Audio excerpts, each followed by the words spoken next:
Astaghfirullah. Bismillahirrahmanirrahim. Assalamualaikum warahmatullahi wabarakatuh. Alhamdulillah wassalatu wassalamu ala rasulillah wa ala alihi wa sahbihi wa mawalah wa la hawla wa la quwata illa billahi wa ba'du. Baik, kita lanjutkan kajian kita, masih membahas tafsir singkat dari surah Al-Baqarah, dan kita masuk pada ayat ke-213 dan kana nasu ummatan wahidatan faba'atha Allahu an-nabiyyina mubashshirina wa mundhirin wa anzala ma'ahumul kitaba bil haqqi liyahkuma bainan nas fima ikhtalafu fihi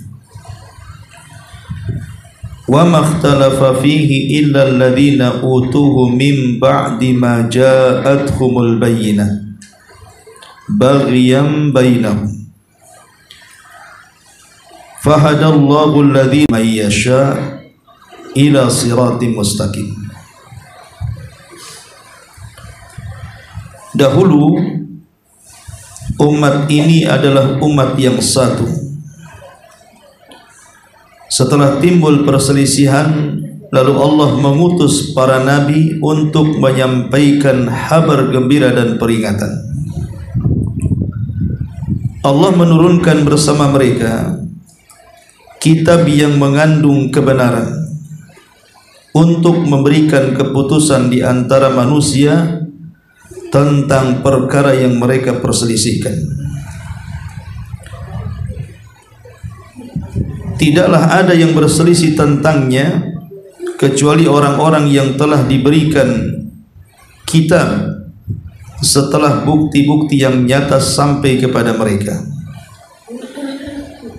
Karena kedengkian di antara mereka sendiri, maka dengan kehendaknya Allah memberikan petunjuk kepada mereka orang-orang yang beriman tentang kebenaran lurus berdasarkan kesiapannya untuk menerima petunjuk tersebut. Baik, ma'asyiral muslimat yang dimuliakan Allah Subhanahu wa taala, ayat ini menjelaskan kepada kita tentang kondisi manusia dari zaman ke zaman. Di sini Allah mengatakan kana nasu ummatan wahida. Dahulu manusia itu di atas umat yang satu.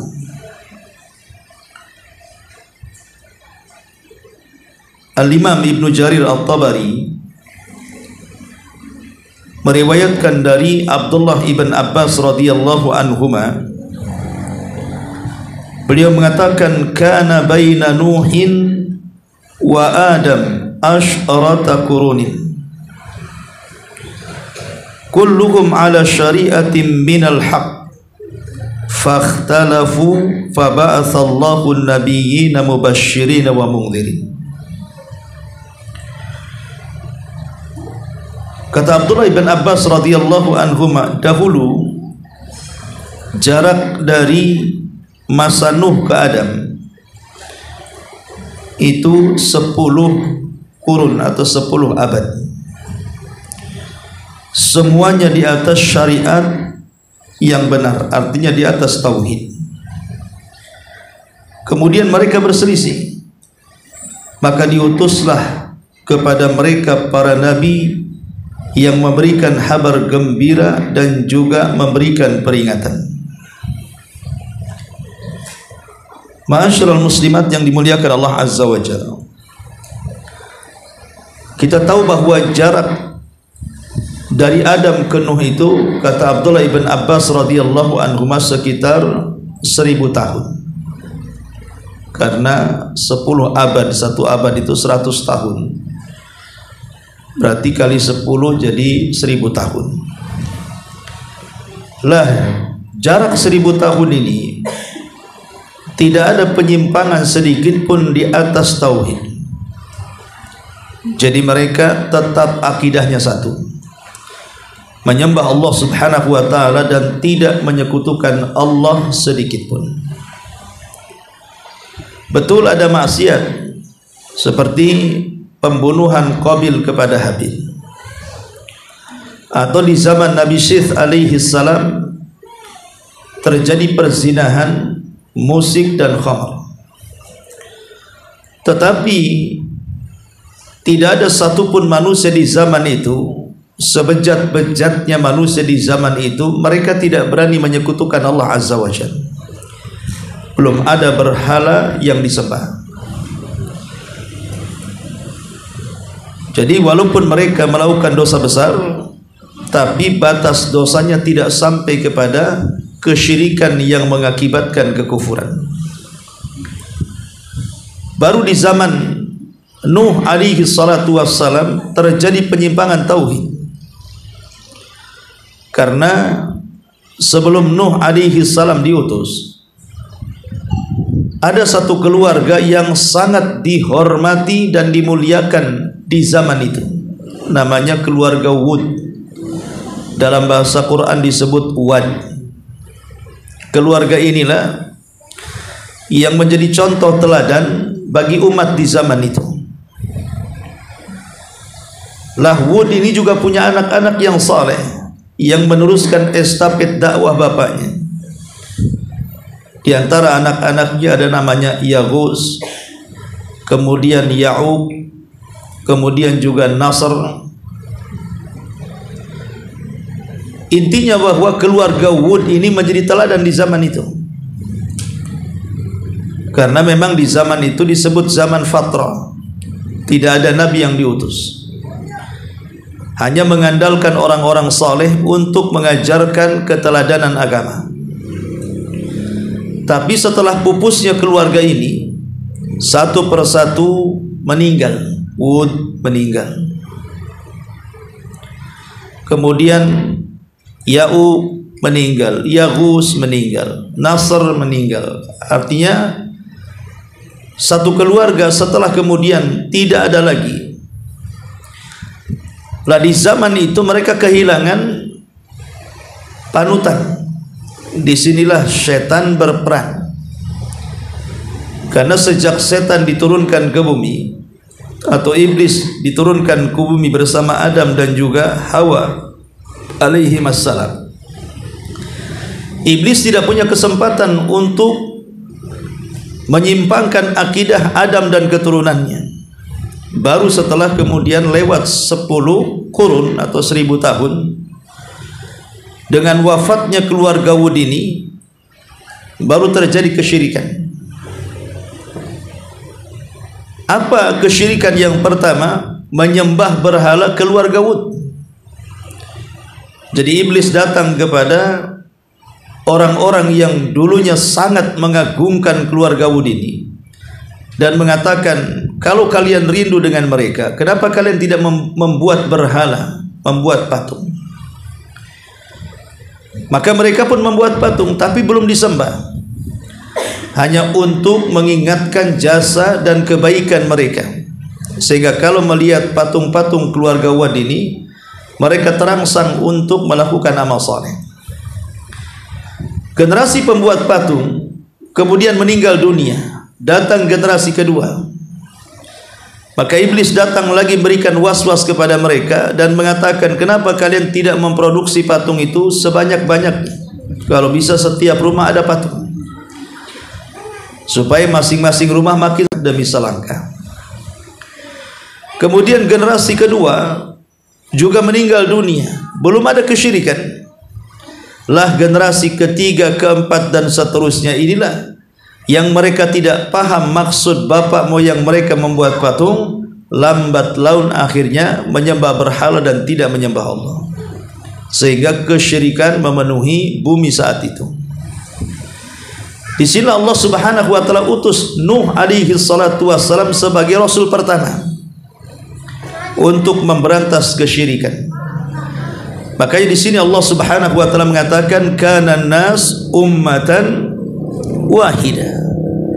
Dulu manusia itu di atas umat yang satu. Maksudnya di atas tauhid selama 1000 tahun dari jarak Adam sampai ke Nuh. Tapi setelah itu terjadi kesyirikan. Makanya Allah mengatakan fa ba'atsallahu an-nabiyyina mubashshirina wa mundhirin. Maka Allah utus kepada mereka itu para nabi dan rasul guna memberikan kabar gembira dan juga memberikan peringatan. Wa anzala ma'ahul kitaba bil haqqi liyahkuma bainan nas fi ma ikhtalafu fi. Bahkan para nabi yang diutus itu juga dibekali kitab, dibekali kitab-kitab langit berupa suhuf, kemudian Taurat, kemudian Zabur, Injil dan juga Al-Quran.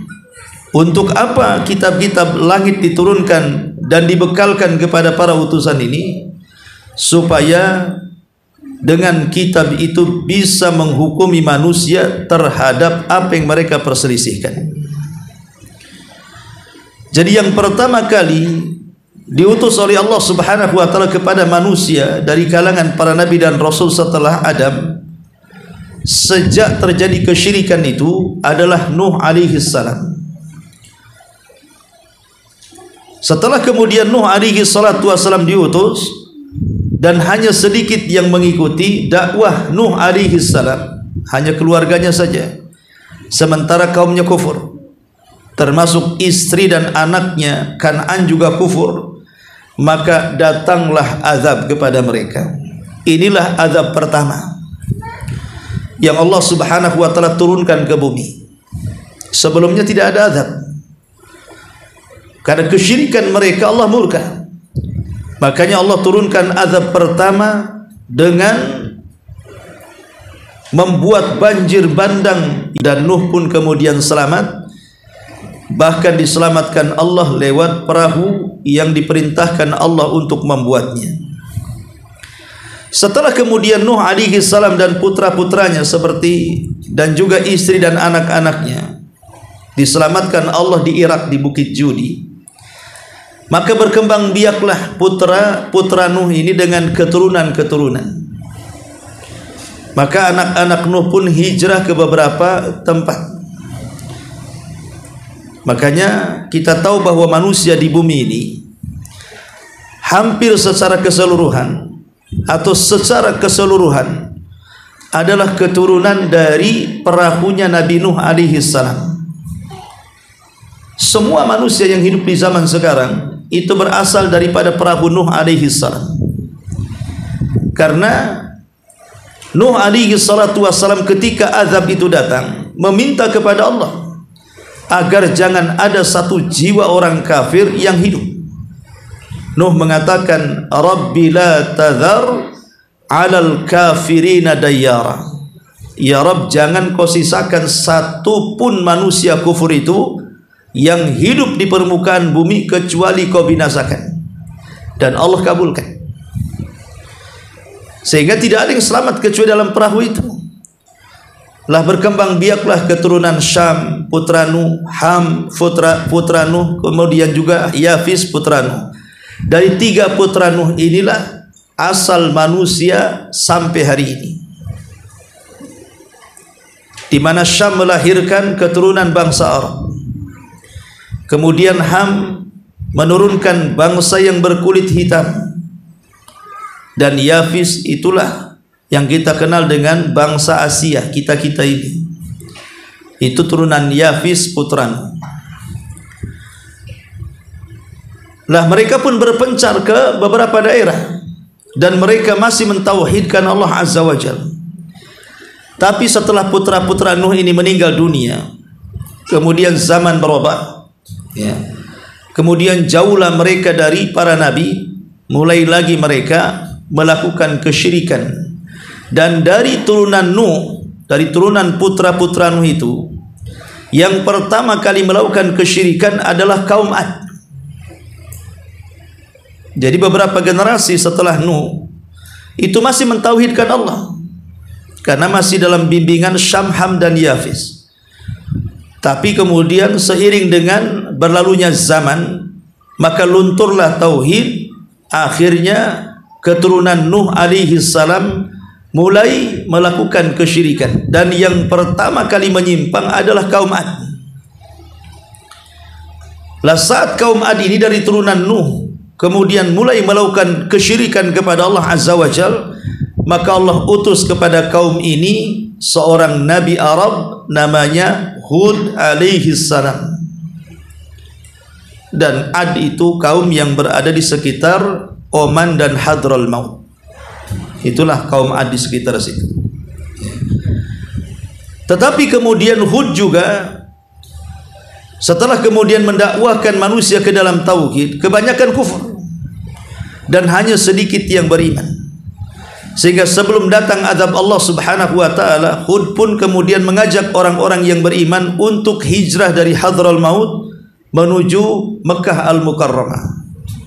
Saat Hud pergi itulah terjadi azab kedua yang turun ke bumi, berupa angin yang mengangkat seluruh kaum Ad sehingga mereka mati di atas langit selama 7 hari 8 malam. 7 malam 8 hari, sab'ata layalin wa thamaniyata ayyam. 7 malam 8 hari mereka mengapung di langit. Kemudian setelah mati, maka mereka pun kemudian dihempaskan ke bumi, sehingga Allah mengatakan seperti tunggul-tunggul kurma yang menancap di bumi, ka'jazin nakhlin khawiyah. Akhirnya kemudian Hud pun melakukan era baru, sehingga orang-orang yang beriman terus diajarkan tauhid sampai Hud meninggal dunia.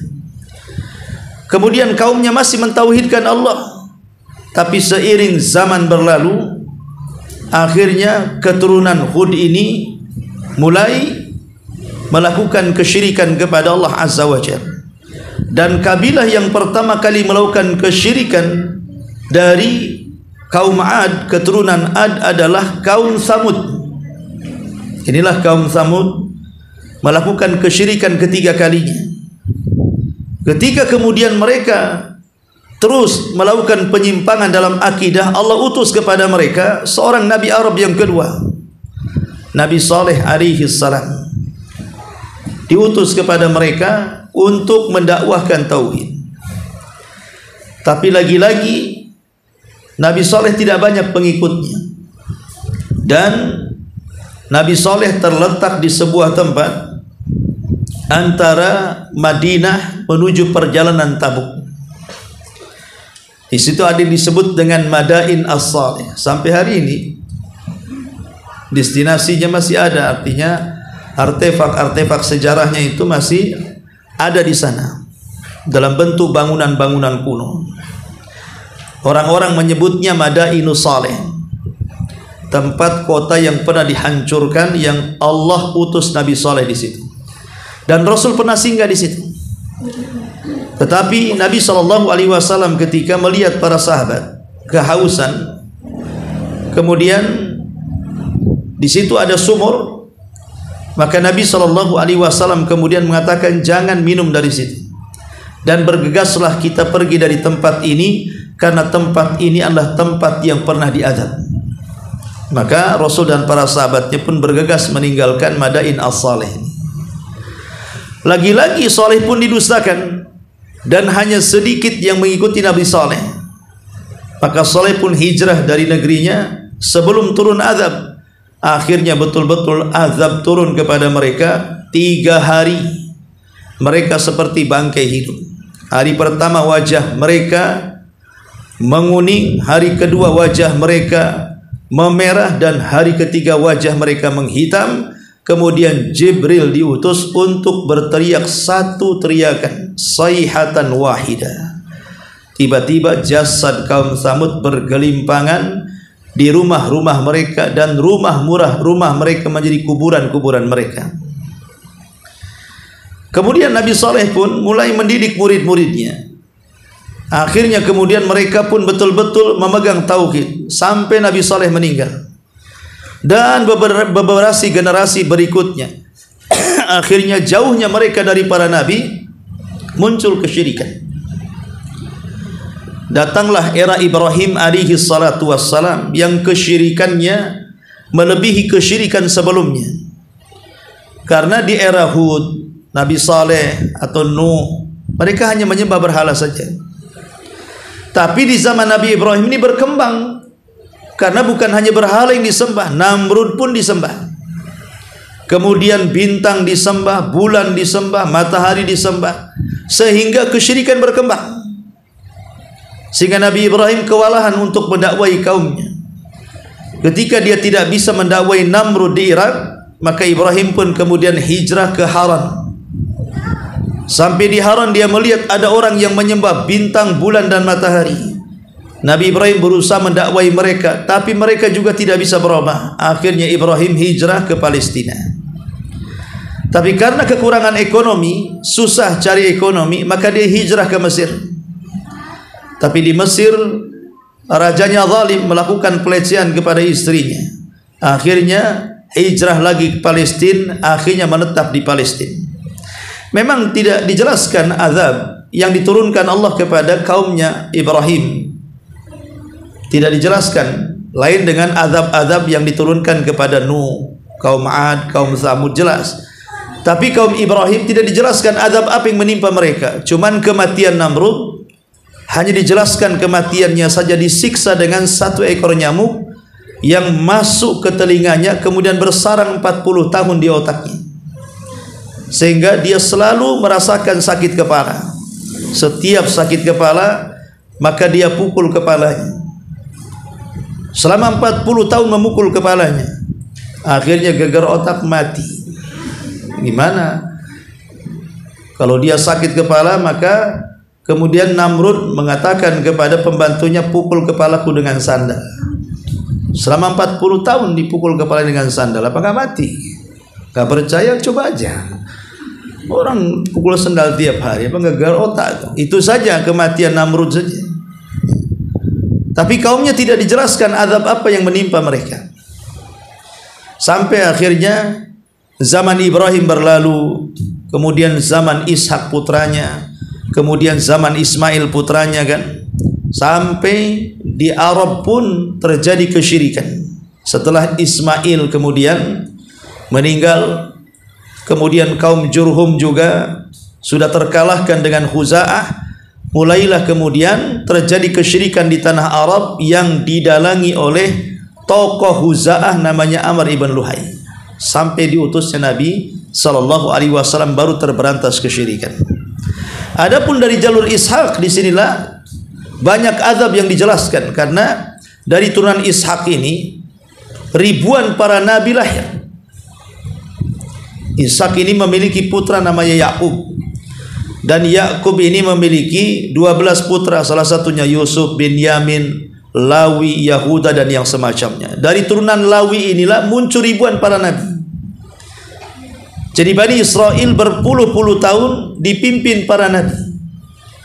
Baru di masa Talut berganti kepemimpinan dari nabi menjadi raja. Setelah Talut mengalahkan Jalut, hanya sekali saja dipimpin raja, karena setelahnya kembali kepada para nabi. Dan yang pertama kali setelah era Talut adalah Daud. Daud menyandang dua kemuliaan, bukan hanya sekedar raja, tapi dia juga nabi.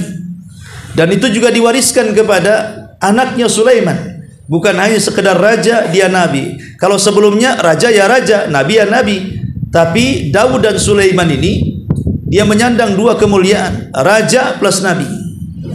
Lah hancurnya Bani Israel setelah era Sulaiman.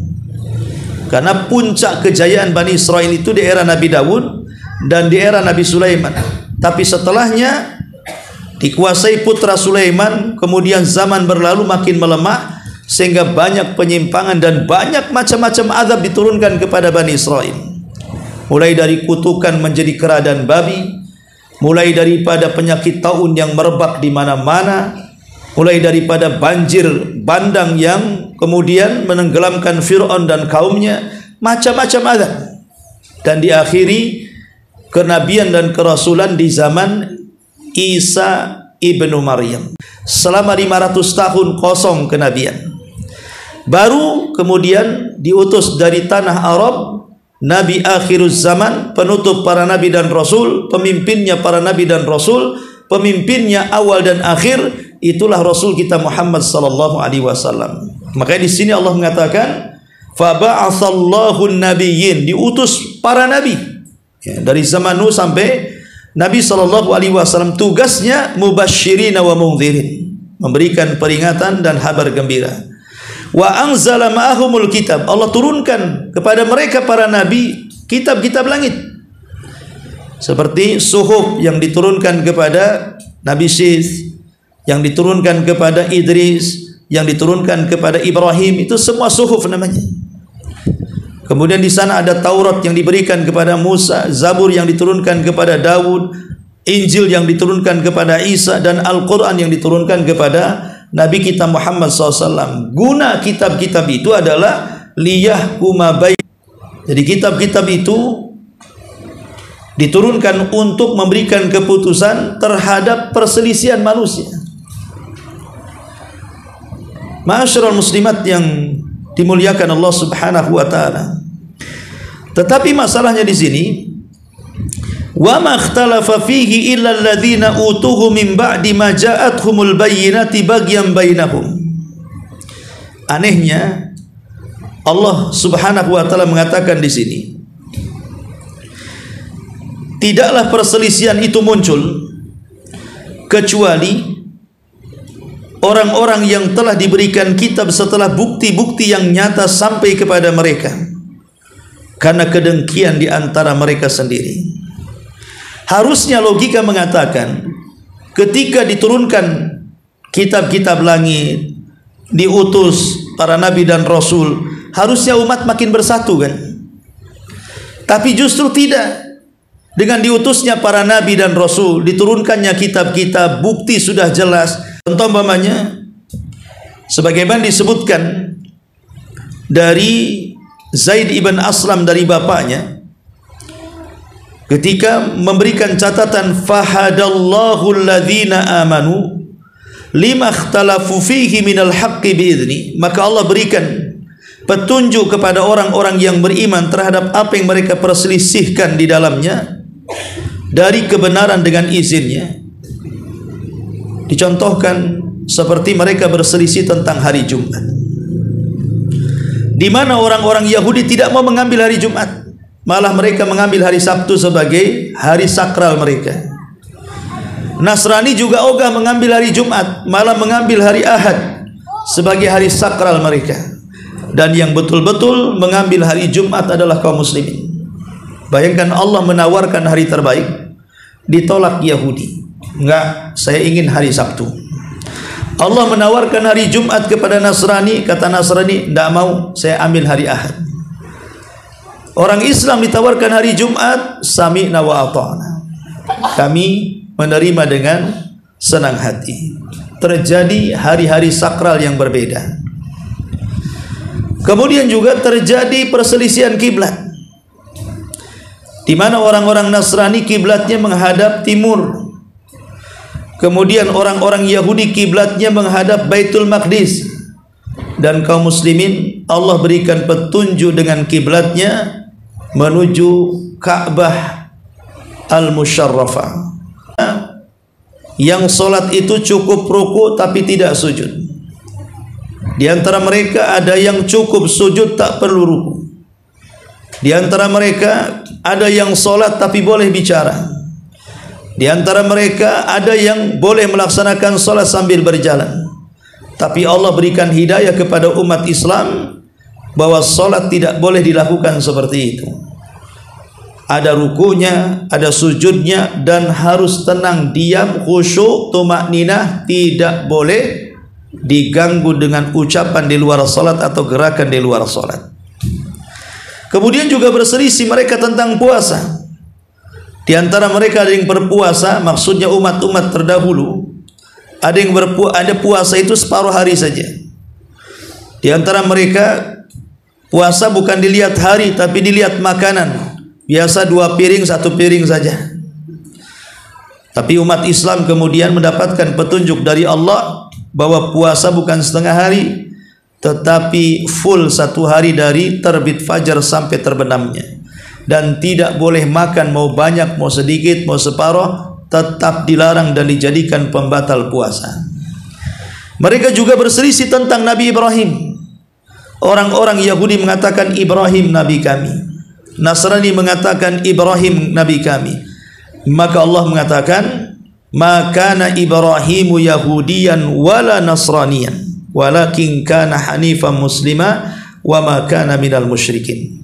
Ibrahim bukan Yahudi, Ibrahim bukan Nasrani. Ibrahim itu adalah orang yang lurus dan yang berserah diri dan yang tidak melakukan kesyirikan. Bagaimana mungkin Yahudi mengklaim Ibrahim nabi mereka, sementara mereka terjerumus kepada kesyirikan, menyembah Uzair? Bagaimana mungkin Nasrani mengatakan Ibrahim nabi kami, sementara mereka menjadikan Isa Tuhan, anak Tuhan, satu di antara 3 Tuhan? Maka Ibrahim itu adalah orang yang mentauhidkan Allah Subhanahu wa taala, membawa tauhid bukan kesyirikan. Dan itu selaras dengan agama Nabi sallallahu alaihi wasallam. Makanya Nabi SAW mengatakan, fattabi millata Ibrahim hanifah. Ikutilah agama Ibrahim yang lurus dari tauhid. Kemudian juga mereka berselisih tentang Isa. Yahudi kemudian mendustakan Isa dan menganggap anak zina dan ibunya pezina. Sampai hari ini Yahudi tidak mengakui Nasrani. Makanya Nasrani marah dan mengkafirkan Yahudi karena melecehkan nabinya dan ibundanya Maryam. Sementara Nasrani terlampau ekstrim kepada Isa, menganggap Isa sampai ke derajat Tuhan. Maka Allah berikan hidayah kepada umat Islam, tetap mengakui Isa adalah nabi dan rasul, tapi dia bukan Tuhan, anak Tuhan, atau satu di antara 3 Tuhan. Dan banyak lagi perselisihan, baik dalam fikih seperti wanita haid. Orang Yahudi menganggap wanita haid itu najis, tidak boleh satu kamar selama dia haid. Kamarnya harus lain, meja makannya harus lain, sampai bersih. Orang Nasrani pula, orang haid itu suci, boleh digauli.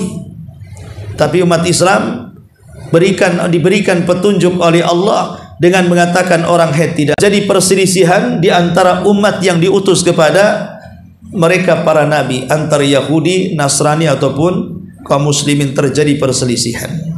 Tetapi Allah mengatakan fahadallahu alladhina amanu. Tetap Allah lah memberikan petunjuk kepada orang-orang yang beriman. Lima ikhtalafu fihi minal haqqi biidni. Terhadap apa yang mereka perselisihkan dari kebenaran dengan izin Allah. Wallahu yahdi man yasha ila siratim mustaqim. Dan Allah memberikan petunjuk kepada siapa yang dikehendaki ke jalan yang lurus. Artinya tidak bisa diklaim, yang mengklaim petunjuk itu adalah Allah, bukan kita yang mengatakan kami yang paling benar. Yahudi yang paling benar yang masuk surga, karena orang Yahudi mengatakan waqalatil yahud laisatin nasara ala syai' wa qalatin nasara laisatil yahudu ala syai'. Orang-orang Yahudi mengatakan apalah itu Nasrani, kami yang paling benar, kami yang akan masuk surga. Orang Nasrani juga mengatakan apalah itu Yahudi, Yahudi sesat, kamilah yang benar. Lah hidayah itu bukan pengklaiman, tapi hidayah itu milik Allah Subhanahu wa taala. Makanya di sini Allah mengatakan wallahu yahdi man yasha ila siratim mustaqim. Allah lah yang kasih hidayah. Dan umat Islam adalah umat yang diberikan hidayah oleh Allah Subhanahu wa taala, karena seluruh petunjuknya tidak mungkin dirubah-rubah. Al-Quran dari sejak diturunkan sampai hari ini, ya begitu bacaannya, begitu jumlah juznya, jumlah ayatnya, jumlah suratnya, dan tidak ada satupun huruf yang bergeser dari tempatnya. Tapi kitab-kitab selain dari Al-Quran, lihat terjadi perubahan kan. Taurat dirubah-rubah, Injil dirubah-rubah. Jadi petunjuk sudah tidak murni lagi, karena mereka menganggap bahwa kebenaran itu ada di tangan hawa nafsu mereka, sehingga kitab Allah saja direvisi, perlu ditambah dan dikurangi. Makanya Allah Subhanahu wa taala menjadikan umat Islam adalah umat yang berpetunjuk, dan melengkapi ajaran-ajaran sebelumnya.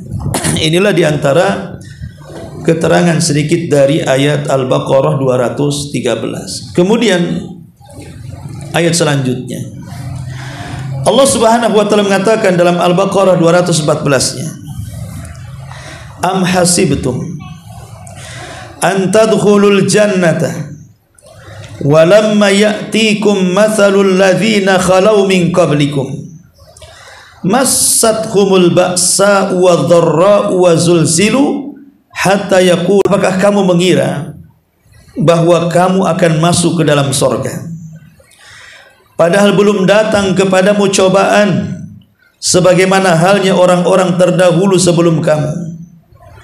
Mereka ditimpa dengan malapetaka dan kesengsaraan serta digoncangkan dengan berbagai macam cobaan, sehingga berkata Rasul dan orang-orang yang beriman saat itu, bilakah datang pertolongan Allah kepada kami?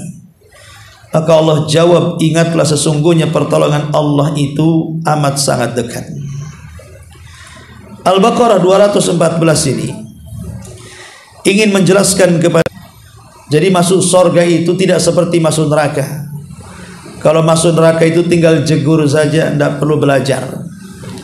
Tapi masuk surga itu perlu kesungguhan dan pengetahuan. Makanya ada istilah darajat, ada istilah darokat. Darajat itu tangga ke atas, ya 1, 2, 3 sampai ke atas. Itu namanya darajat. Makin tinggi makin indah surga itu, makin tinggi makin indah surga itu, maka disebut darajat, naik ke atas. Tapi kalau neraka itu disebut darokat, tangga ke bawah, makin rendah makin mengerikan nerakanya, makin rendah makin menakutkan nerakanya, maka disebut darokat. Logika saja Bu, kalau ibu mau naik tangga, umpamanya ibu ingin naik ke atas gunung, kita tahu bahwa tidak mudah kita itu melangkahkan kaki sehingga sampai di puncak kan Bu. Perlu tidak akan sampai di atas gunung. Itu logika, yang naik itu pasti capek. Tapi yang jegur itu Bu nggak capek. Kalau sudah naik di atas gunung lompat aja ke bawah, capek nggak tuh? Tinggal lompat itu tuh udah sampai di bawah. Tapi kalau naik itu butuh berjam-jam tuh. Tapi kalau sudah di atas ibu pengen turun, lompat saja kan itu, udah sampai di bawah tuh. Maknanya apa? Maknanya kalau ingin masuk neraka tinggal jegur saja, tidak perlu sekolah masuk neraka itu. Ibu tinggal mabok, tinggal judi, tinggal gibah banyak-banyakin gitu. Udah itu masuk neraka tuh. Kalau masuk surga kan tidak bisa, ibu capek datang ke pengajian di sini, udah panas-panas di sini. Ntar lagi digusur pula musola sini. Jadi intinya bahwa masuk surga itu agak rumit kan gitu. Harus sholat, nanti sangat keletihan, kesungguhan, keberanian dan begitu seterusnya. Jadi susah orang masuk surga itu. Beda dengan masuk neraka. Makanya di sini Allah ingin menjelaskan bahwa masuk surga lo tidak mudah. Kenapa demikian? Harus ada ujiannya. Makanya Allah mengatakan am hasibtum am tadkhulul jannata. Apakah kalian mengira mudah masuk surga? Oh tidak, ya, sampai kalian walamma ya'tikum mathalul ladzina khalau min qablikum, sampai kalian diuji seperti umat sebelum kalian. Apa ujian mereka? Massathumul ba'sa wadh-dharra wa zulzilu. Mereka ditimpa malapetaka, kesengsaraan, kegoncangan, cobaan macam-macam, sampai karena tidak tahannya terkadang dengan ujian itu, bahkan seorang Rasul dan orang-orang yang beriman saja sebelum Islam sampai tidak tahan dan mengatakan, ya Rabb, kapan kira-kira pertolongan itu datang? Seperti contoh Nabi Nuh. Nabi Nuh dia sudah tidak tahan dengan kaumnya dan mengatakan apa? Rabbi inni maghlubun fantasir, ya Rabb, aku sudah tidak kuat, kaumku sudah hendak mengancam membunuhku, tolong aku. Ya, sampai Nabi Nuh aja tidak tahan dengan kaumnya.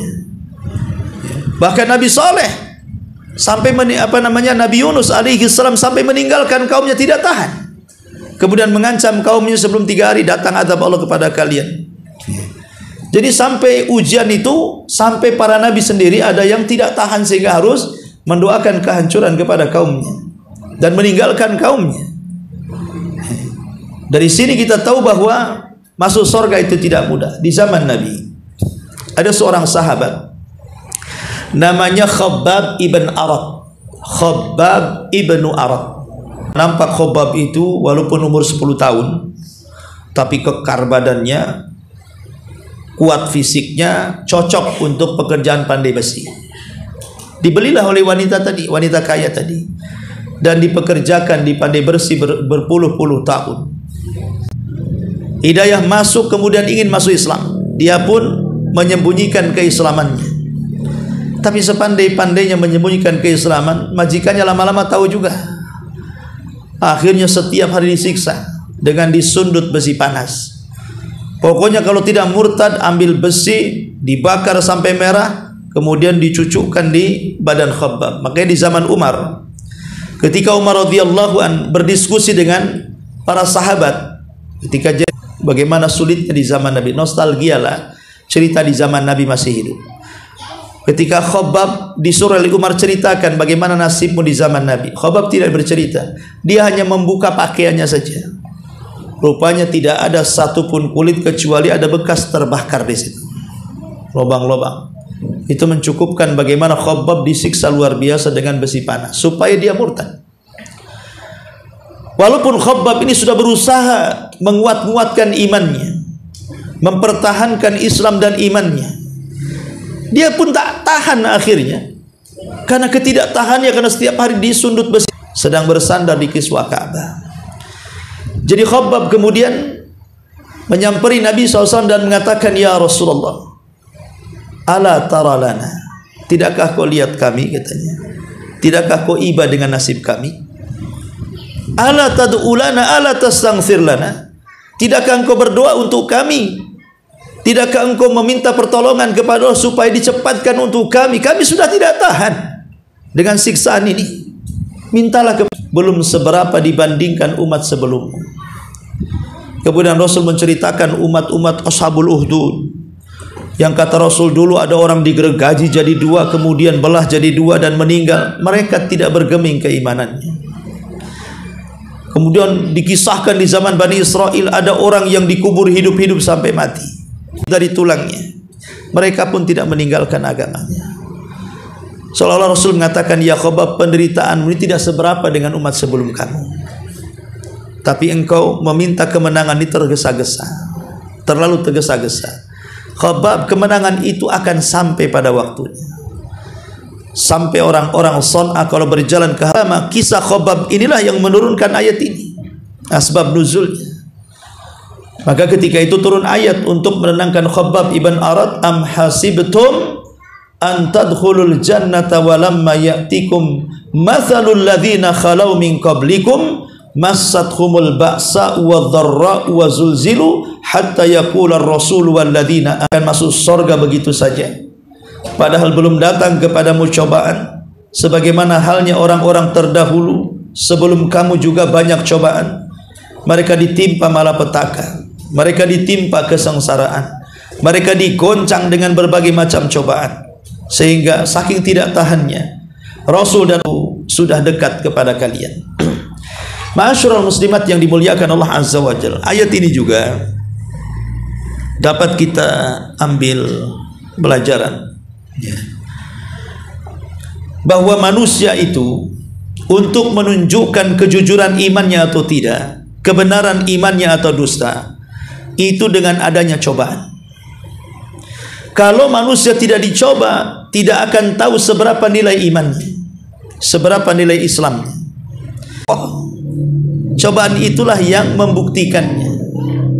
Makanya lihat, sebelum cobaan datang, seolah-olah dia taat luar biasa kepada Allah, ya ke masjid, sholat 5 waktu, hadir di majelis ilmu, dan begitu seterusnya. Tapi setelah cobaan datang, entah dalam bentuk kefakiran, entah dalam bentuk penyakit di badan, entah dalam bentuk perceraian, entah dalam bentuk anak-anak nakal dan begitu seterusnya. Cobaan kan macam-macam, ya. Baru nampak di situ mana yang futur, mana yang tidak. Akhirnya mulai malas ke masjid, mulai malas ke pengajian, mulai malas baca Quran, mulai malas segala-galanya. akhirnya putus soleh dia. Betapa banyak akibat cobaan menjadi tumbang. Ngeluh akhirnya, sakit sedikit berteriak-teriak. Terkadang kemudian kalau semakin banyak cobaannya mengeluh, kenapa asih aku yang dicoba, kenapa orang tidak? Kenapa asih aku yang sakit, kenapa orang sehat? Asih orang aja yang diberikan kesuksesan usaha, kenapa saya pula gulung tikar? Dan begitu seterusnya. Pastilah kita akan mengalami hal-hal yang seperti ini. Makanya pentingnya cobaan itu sebenarnya untuk mengokohkan. Tapi ingat bahwa Allah Subhanahu wa ta'ala tidak mungkin menimpakan cobaan kecuali imannya, ya pasti cobaannya juga akan melimpah. Sama dengan setan juga, kalau orangnya kecil imannya, ya diutus setan kecil aja lah untuk goda-goda dia. Tapi kalau imannya kuat, jadi dengkotnya setan lah yang diutus tuh.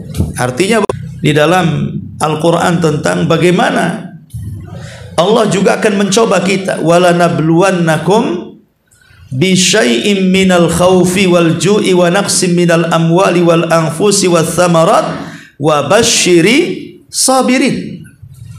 Kami akan coba kalian bagaimana nanti hidup saya, hidup anak-anak, hidup keluarga. Pamannya orang ditinggal mati, yang selama ini orang mati ini semasa hidupnya menjadi penopang hidup keluarga. Macam mana kita hidup, macam mana anak-anak sekolah. Terkadang Allah uji dengan ketakutan, ketakutan dengan masa depan, ketakutan dengan musuh dan yang semacamnya. Ataupun gitu ya, tahu-tahu dicuri uangnya, tahu-tahu dirampas tanahnya, tahu-tahu disegel rumahnya, dan begitu seterusnya. Akhirnya mulai kemudian yang biasa makan enak mulai berkurang makannya.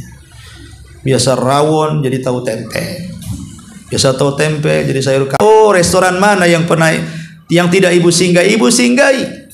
Bahkan makanan yang orang nggak tahu, ibu tahu. Kan orang ahli kuliner itu yang nyumpet-nyumpet aja ketahuan tuh. Kalau ahli kuliner ya, kalau nggak ahli kuliner ya COD aja lah kan, kehabisan. Sedih kadang-kadang ya. Tapi kemudian satu hari dicoba dia, jangankan lagi ke warung-warung itu, warung kaki lima aja tak sanggup dia. Terkadang ada hujan-hujan, akhirnya hartanya habis kena banjir. Entah gempa, akhirnya rumahnya roboh gara-gara kegoncangan bumi. Entah angin puting beliung, atapnya keangkat dan begitu seterusnya. Habis hartanya.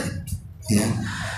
Wal anfus, ataupun jiwa, maksudnya sendiri yang sakit. Bertahun-tahun tak bangun-bangun, harus di kursi roda, dibaringkan, ngerepotin orang ramai dan begitu seterusnya. Wal anfus, itu ujian dari Allah Subhanahu wa ta'ala. Atau wathamarat, ataupun buah-buahan, seperti kelangkaan bahan pokok gitu kan. Bawang mahal, sekarang mahal bawangnya. Tapi kalau ingin, tapi intinya bahwa buah-buahan itu ya maksudnya beras, padi, buah-buahannya segala macam yang kita makan lah, maksudnya samarat di sini. Ya. Kelangkaan karena naiknya bahan makanan pokok sehingga kita tidak sanggup beli banyak. Akhirnya makannya pun dibatasi dan begitu seterusnya. Lah ini semua akan terjadi pada orang-orang yang sabar. Dan tidaklah orang sabar dengan ujian kecuali orang-orang yang beriman. Ajaban li amril mu'min, kata Nabi. Sungguh heran perkaranya orang yang beriman itu. Kenapa? Inna amrahu kullahu khair. Semua perkara di hadapan orang yang beriman itu semua dianggap baik. In asabathu sarra syakar. Kalau ditimpa baik ya dia bersyukur. Wa in asabathu dharra sabar. Kalau ditimpa buruk ya ia sabar. Dua-duanya baik. Mau di atas nikmat baik, mau di atas musibah baik. Itulah orang yang beriman. Karena dua-duanya ladang pahala. Bagi orang yang timpakan musibah dia baik, kan itu ladang pahala. Karena semakin sabar tanpa beramal, sabar kan gak usah beramal bu. Lain dengan sholat, datang ke masjid, puasa lapar-lapar, zakat mengeluarkan harta. Sabar itulah diam saja. Itu kan amalan hati sabar itu. Tapi pahalanya melebihi sholat, melebihi zakat, melebihi baca, melebihi semua ibadah. Karena sabar itu pahalanya tanpa batas. Innama yuwaffas sabiruna ajrahum bighairi hisab. Ma'asyiral muslimat yang dimuliakan Allah Subhanahu wa taala. Intinya bahwa ayat ini memberikan pelajaran kepada kita bahwa Allah terkadang mengetes keimanan kita dengan diujikan. Kenapa? Karena sabar ini membawa pertolongan Allah. Orang kalau sabar, inna ma'al usri yusra, pasti di balik kesulitan ada kemudahan. Dengan sabar datang pertolongan Allah.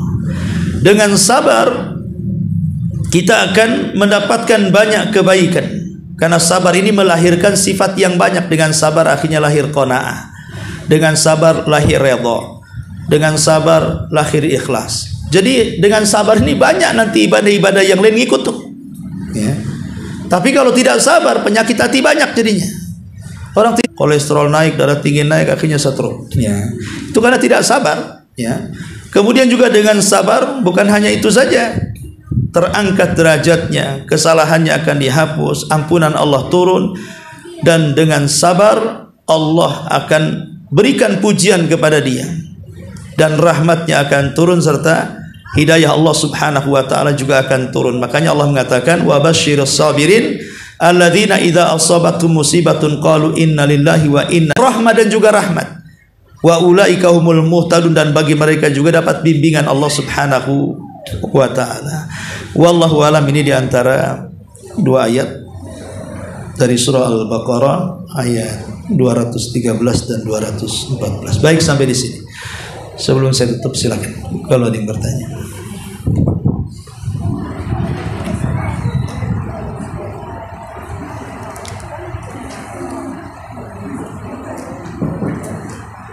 Bismillah, atas paparan ilmu yang diberikan kepada kami. Mudah-mudahan kami bisa mengambil hikmah dan pelajaran dari apa yang disampaikan, dan bisa kami amalkan dalam kehidupan kami sehari-hari, terutama tentang sabar.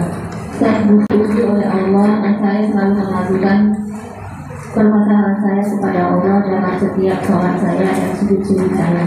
Cuma terkadang saya selalu curhat, isinya dia bercerita kepada teman atau sahabat dia tentang masalah yang dia hadapi. Apakah saya ini termasuk orang yang tidak ridho dan sabar dengan ujian yang Allah berikan? Ustaz, karena saya suka cerita kepada sahabat saya tentang masalah yang saya hadapi.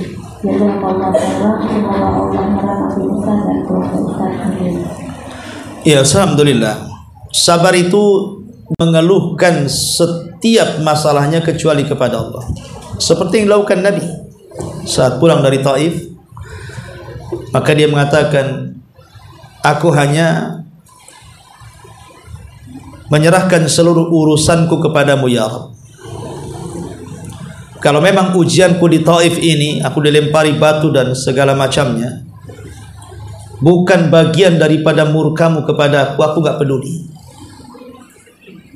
Rasul mengatakan, kalau memang aku disakiti orang Taif itu bukan bentuk azab yang kau timpakan kepada Allah, meyakini bahwa ujian itu bukan azab dari Allah. Kan ada orang yang menjadikan ujian itu seolah-olah azab. Azab betul aku ini kadang ya. Jadi ujian itu belum tentu dalam bentuk azab. Boleh juga ujian itu dalam bentuk kenaikan pangkat. Mungkin pangkatnya akan diangkat, artinya derajatnya akan diangkat, kesalahannya akan dihapuskan, dosa-dosanya akan dihilangkan. Sekali lagi, tingkatan tiga sabar kan macam-macam lah. Kalau yang tadi ceritakan, yang jelas bahwa kalau tujuannya kepada Allah subhanahu wa ta'ala, pertama dia mengeluhkan masalahnya kepada Allah, kemudian dia mencari akhdhu bil asbab. Setelah dia berdoa kepada Allah, dia mengambil sebab. Oh, ada kawan ini bisa dipercaya dan tidak mengumbar aib kita kepada orang lain. Gak masalah kalau kawan ini orang dekat kita, bisa dijadikan curhat. Dan kita sudah tahu tidak mungkin, dia pun sudah tahu dalaman kita, tidak mungkin menyebarkan fitnah dari kita. Gak ada masalah. Jadi curhatnya itu hanya mengambil solusi dan ingin mengeplongkan dada lah. Sebab kadang-kadang hati ini kalau nggak dicurahkan, kemudian nempel aja di hati, kan jadi penyakit jadinya. Karena harus dicurahkan semua. Tapi kalau maksudnya adalah dia curhat kepada orang itu, mencari solusi dan menafikan Allah, tidak pernah dia berdoa kepada Allah, meminta sepertiga malam itu bangun tahajud, tidak pernah seperti itu. Malah kemudian datang kepada manusia kemudian minta solusinya. Selamanya manusia itu terkadang ngasih solusi, tapi terkadang solusi ini bukan menyelesaikan masalah. Banyak juga solusi itu menambah masalah. Karena manusia itu bukan pendatang masalah dan bukan penuntas masalah. Masalah kan begitu. Jadi manusia itu secerdas-cerdasnya manusia memberikan solusi. Solusi itu belum tentu tepat. Tapi Allah Subhanahu wa taala pasti tepat. Sesuai penyelesaian dengan Al-Qur'an dan sunnah Nabi SAW. Minta kepada Allah untuk diselesaikan. Dengan cara apa ya? Datang ke orang alim yang tahu tentang Quran dan sunnah. Nanti kan mereka kasih pencerahan sesuai dengan Quran dan sunnah. Tapi kalau curhatnya ke orang-orang awam, ada masalah, kadang-kadang jadi fitnah. Pamannya nih, ada seorang istri kerja di kantor, masalah dengan suaminya. Di kantor itu pula stafnya banyak yang laki-laki. Kebetulan ada temannya pula laki-laki, curhat tentang suaminya. Akhirnya kemudian dijawab begini, menghayal dia. Coba kalau suami saya kayak kamu, katanya. Bayangkan, langsung dibanding-bandingkan. Ya belum tentu juga, dia kan nggak pernah hidup satu hari. Kadang-kadang baiknya kan hanya nampak aja di kantor. Kalau betul-betul jadi suami, ya mungkin lebih jahat dibandingkan suaminya. Nah ini kadang-kadang jadi fitnah jadinya solusi ini kan. Makanya kenapa mencari solusi itu sesuai dengan syar'i. Ya cari kepada pakarnya kalau ada masalah, fasalu ahli. Ustaz, ini satu lagi pertanyaannya Ustaz, dengan orang yang sama. Ustaz, saya selalu curhat dan ke teman yang paham dengan masalah agama dan dia selalu menasihati saya. Cuma terpikir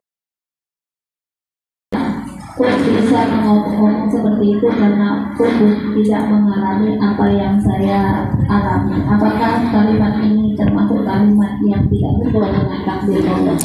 Iya, itu kalimat tidak ridha. Karena hal ini pernah terjadi di zaman Nabi. Satu hari ada seorang ibu meninggal anak putrinya. Akhirnya dia tidak mau meninggalkan kuburannya. Kapan ya saya lihat ada di beranda di Facebook itu. Ya kan ada yang anaknya kecelakaan, dua putrinya sampai ngampar karpet tidur di kuburannya. Ya kan sampai ya secara istilahnya ya perasaan ya gimana ya, namanya seorang ibu sekali kecelakaan dua putri ya mungkin susah untuk melupakan kan, sehingga dia rela tidur di kuburan beberapa hari sampai gelar karpet di situ kan. Nah di zaman Rasul pernah terjadi seperti itu. Ada wanita kehilangan anak, itu anak satu-satunya, sehingga dia akhirnya menangis di kuburannya, tidak mau meninggalkan kuburannya. Jadi Nabi SAW lewat, kemudian menasihati, pulang, bersabar gitu maksudnya. Tapi wanita ini mengatakan, iyalah musibah ini tidak menimpamu, musibah ini menimpaku. Coba kalau musibah ini menimpamu. Itu jawaban ketusnya ibu ini kepada Nabi. Nabi kan nggak mau ribut sama mama kan, sama juga lah bapak-bapak malas lah ribut sama mama. Pergilah Nabi, ya, langsung pulang. Kemudian sahabat yang lain akhirnya membisikkan di ibu itu. Ibu tahu ngomong sama siapa tadi? Karena ibu itu kan nggak sempat nengok ke belakang ya kan, nggak tahu kalau ngomong yang ngomong tuh Nabi. Jadi dibisikkan, tahu nggak yang ngomong tadi itu? Nggak tahu, itu Nabi loh. Langsung kemudian kaget pucat ibu ini, langsung berdiri dari kuburannya, mengejar Nabi SAW sampai ke rumahnya, meminta maaf. Dan dia pun masuk ke rumahnya tanpa ada satpam, tanpa ada bawabah. Dalam riwayat rumah Nabi tidak ada satpamnya, tidak dijaga. Itu sekelas Nabi kan, tidak dijaga kan. Ini sekelas RT aja satpamnya banyak. Jadi masuklah wanita ini. Kemudian dia mengatakan, ya Rasul, aku tidak tahu kalau itu engkau. Maka Nabi SAW mengatakan, aku paham. Kemudian Rasul mengatakan, inna sabra fi sadmatil ula. Kata Rasul, inna sabra fi sadmatil ula. Wahai ibunda, acap kali musibah itu datang. Jadi pertama kali musibah datang, kemudian sabar, itulah namanya sabar. Tapi kalau sudah sebulan, 1 tahun, ya bukan sabar, dah kadong itu namanya. Sabar itu permulaan musibah itu, ketika datang dek, orang dikatakan sabar. Nah, ini persis kalau pertanyaan tadi persis seperti yang dikatakan Nabi tadi. Orang yang mengatakan seperti itu berarti tidak rela dengan qada dan putusan Allah. Ya, karena kan manusia di depan musibah itu kan, pertama ada orang yang rela, ikhlas, lisannya juga menunjukkan keikhlasan, dan juga dia tidak tasahud. Ya, betul-betul rela dengan putusan Allah, ya sudahlah. Ini semua putusan Allah, dia tegar. Bahkan dia bisa bersyukur kepada Allah atas nikmat yang masih tersisa. Ini setinggi-tingginya manusia itu. Pemanya anaknya meninggal, dia redha anaknya meninggal, dia ikhlas, lisannya pun tidak ngomong macam-macam. Bahkan dia mengatakan alhamdulillah. Bukan karena kematian anak, ada rumahnya kebakar habis, alhamdulillah, karena masih adalah satu lagi, gitu ya. Nah, tapi jangan keras-keras depan orang, alhamdulillah. Ini bilang gila kan, rumah kebakar, bilang alhamdulillah kamu. Maksudnya alhamdulillah ya cukup yang kita dengar saja, karena itu supaya menenangkan hati. Masih ada lagi rumah yang lain yang belum kebakar kan, itu kan nikmat namanya, nikmat yang tersisa. Cuma kalau semuanya, seandainya semuanya pun tetap kita bersyukur alhamdulillah, nasib baik rumah yang terbakar saya masih hidup, nikmat hidup juga nikmat. Tapi ada yang kedua, lebih rendah daripada itu. Dia sabar, redha gitu ya. Dan dia pun diam, tidak mau mengadu sama orang, diam saja. Tapi jangan coba-coba disentuh. Kalau disentuh hatinya keluar semua unek-uneknya. Nah, tapi masih mendingan dia mau diam, asal jangan disentuh saja orang kayak gini nih. Cobalah ceritakan ada masalahnya. Dia sudah sabar, udahlah. Cukup saya yang sabar. Tapi diuji sama kawannya, ceritakan aja. Ya. Enggak. Biar saya yang tahu, ceritakan. Ya lama-lama ceritakan juga, dipancing-pancing. Ya. Nah ini yang kedua, itu agak-agak rendah tuh. Yang ketiga parah. Sudah tidak redha hatinya, lisannya ngomong aja. Nah ini, jadi nampak ketidakredhaan itu dari ucapan. Nah ini namanya tasakhut, tidak boleh ketika menerima musibah seperti ini. Wallahu a'lam. Baik, sampai di sini. Udah jam 11:30. Zuhur juga.